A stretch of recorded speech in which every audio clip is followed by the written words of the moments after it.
So antibrids are both one of my favorite tricks, as well as sometimes the bane of my existence. To explain why, let's go for a walk. Drex here from Drex Factor Poi, sharing with you the love of poi spinning and flow arts to benefit your body and brain. And today we're going to talk about antibrids, but in the context of how to transition in and out of them. Before we do that though, I just want to put a quick shout out there to the friends of the channel. Big thanks to Dark Monk, Flow Fests, Flow Toys, Juggling Calling, Pyroterra Light Toys, Spinballs, and Ultrapoi for helping to make the videos on this channel possible. You can learn more about all of these amazing businesses and what they're doing to support flow artists like yourself by checking out the links that I have down in the description of this video. And special thanks to non-business friends of the channel, Johnny Howard, Lain Mochinsky, and Pekha Pekkonen. Thank you so very much for your support for my work and my mission. So by now I am pretty sure that it is no secret that I deeply love poi antibrids. They're one of my favorite types of tricks, and one of those things that actually was pretty instrumental in me launching my channel in the first place. But they also present quite a challenge because they're unlike pretty much everything else in the poi world in that they don't line up in a way that we might expect. See, for most traditional poi spinning, especially anything that's based in flowers, there's kind of a default assumption you're making that the hands are moving around essentially the same circle. This is what makes all the transitions in timing and direction work in the first place. Whether you're doing split time opposite or together same, you can do transitions between those different timing and direction modes because your hands line up in the exact same spot at a given moment. But antibrids are different. By definition, the hands are now lining up to align with the poi heads, and sometimes that means that they align with the other hand, and sometimes they don't. To make matters even more complicated, there are what I would call two specific flavors of antibrids out there. The first of these is what I call center aligned. It's tricks like static spin versus triquetra or cap versus pendulum. It's moves wherein one of the hands is essentially riveted to the center of the body. The second is what I call shoulder aligned. These are tricks like isolations or cat-eye versus isolation, wherein essentially the hands go side to side within the span of the shoulders, but they're not quite at body center. Now, to be clear, these are not really hard and fast designations after all. If you're doing either static versus triquetra or pendulum versus cap properly, then you really do have one of those hands anchored to the opposite shoulder. But visually, it comes across as being center aligned, whereas the other ones don't. Now, you could just look at this as being one of those moments where, you just go from one alignment to the other, but I kind of think that that looks a little sloppy, and there has to be a more elegant way of doing it. What do I mean by elegant? Well, I'm really looking for something that doesn't just feel like you're randomly shifting back and forth between hand-to-hand alignment and either one of these antibrid alignments.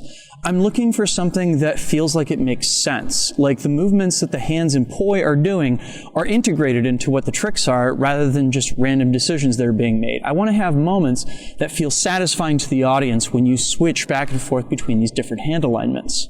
And this can be really challenging to find, not the least of which because when it comes to spinning flowers, there are not a lot of places that leave an opening to be able to find an antibrid alignment with the hands or poi.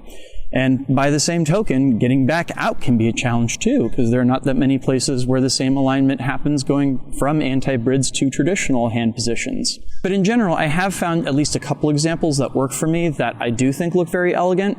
So I'm going to go ahead and break them out into a few categories here. The first of these categories is going from a wide to a narrow alignment.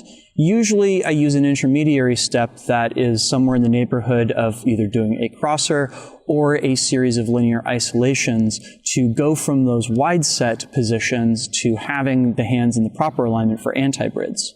Strangely enough, in terms of getting in and out of center aligned tricks, I find that I usually use shoulder aligned tricks as my intermediary, whether that be going back and forth between, say, like a pendulum versus cap and into the shoulder aligned spots, or, going back and forth between cat-eye versus isolation from triquetra versus static. That's one that I've used to death over the years. There's a lot of options here. So I think what I'd like to do is actually show you a bunch of these transitions in action, and hopefully they can give you some of your own ideas and places you can go to with this stuff. So let's check that out.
Cool. So, what'd you think of all these transitions? Am I just like way in my own head about the ways that we get in and out of antibrids? Does it not need to be this complicated? Or do you appreciate seeing some of these? Do these kind of feel, in some respects, kind of satisfying in a lot of ways? Let me know down in the comments.